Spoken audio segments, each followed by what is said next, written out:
The People's Bank resided with the people. It operated where the poorest low-income citizens lived and gave them unfettered access to low-interest loans.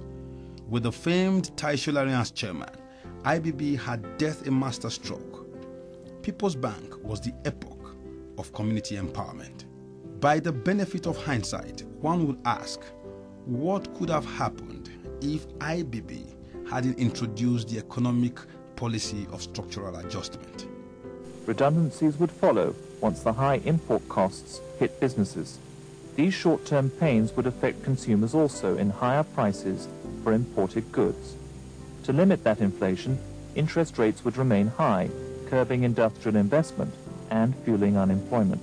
Babangida repeatedly warned of these sacrifices in broadcasts.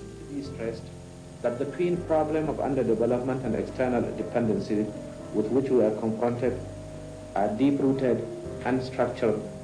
Their enduring resolution necessarily takes time, pain, and sweat. Ultimately, people have to lose jobs, people have to work hard.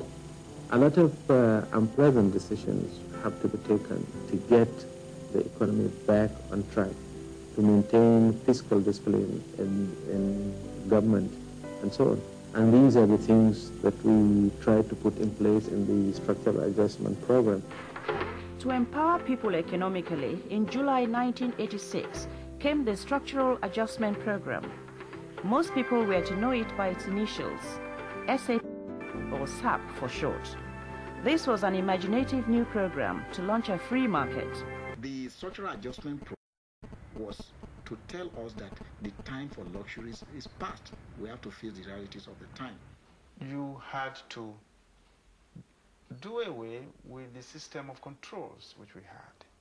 To me, SAP means the introduction of a liberal economic policy. A policy that will enable the individual Nigerian corporate entity to participate in the economy without the inhibitions and the obstacles created by excessive regulation and controls within the economy. So if controls didn't work, then you have to examine the alternative to controls, which is a liberal economic system, which the World Bank bureaucrats call structural adjustment. It's a very big expression, but it describes a very simple thing in economics, which is a free enterprise system, with government continuing to play a moderating role, not a controlling role in the economy. This was my understanding of structural adjustment.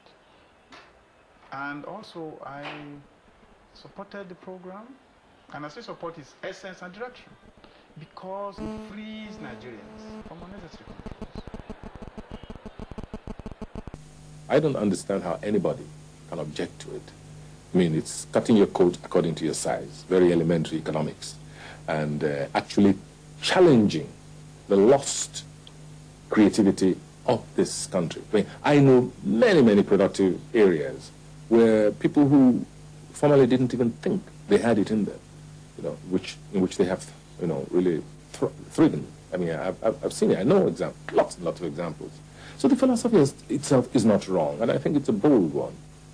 IBB initiated the deregulation of the banking sector. This led to introduction of new banks and allied financial institutions. IBB effectively moved the nation's capital to Abuja.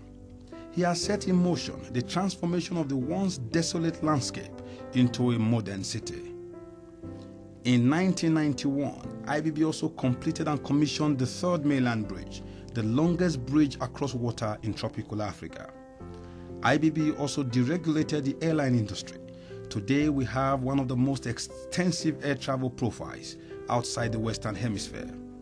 During IBB's tenure, the Federal Urban Mass Transit Program was initiated with Brigadier Stephen Ikia as chairman. IBB created more states and local governments to give minorities a greater voice in their affairs. In 1987, IBB created 2 states, Akwa Ibom and Katsina. In 1991, 9 more states were created. Thus, IBB's government created 11 states, bringing the total to 30 states. According to the Political Bureau, this was done to remove a major source of undue political and social tensions, which had bred instability and frustrations to sections of the country and had provided easy ingredients of exploitation by vested interest. IBB created the first government agency dedicated solely to the development of oil mineral producing areas, the Oil Mineral Producing Areas Development Commission, OMPADEC. This became PTF and later NDDC.